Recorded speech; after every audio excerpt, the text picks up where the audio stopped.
Biar betik. Apa tahu ada spesies kucing yang hidup di padang pasir dan menyalak macam anjing. Ini ialah kucing pasir, atau orang putih panggil dia sandcat. Nama saintifik dia Felis margarita. Nampak comel je kan? Bukan biasa-biasa nah. Depa ni antara pemburu senyap paling cekap di gurun tau. Kucing ni ada telinga yang agak besar dan lebar. Telinga depa ni sensitif, boleh kesan bunyi mangsa dalam pasir tau. Kucing ni juga boleh tahan dahaga. Kadang-kadang berminggu, kadang-kadang berbulan pun ada. Tak ada ayak, tak ada masalah. Depa ni boleh dapat ayak dari darah dan daging mangsa yang depa makan. Hak tu pun dah cukup beza depa. Depa ni buru tikus, cicak dan apa saja binatang yang ada di gurun. Depa juga makan ulat-ulat berbisa tau. Tak kebal bisa pun, tapi depa ada refleks yang laju gila.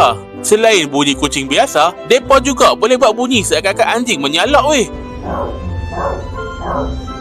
Comel betul ya. Rasa macam nak belah je sekok.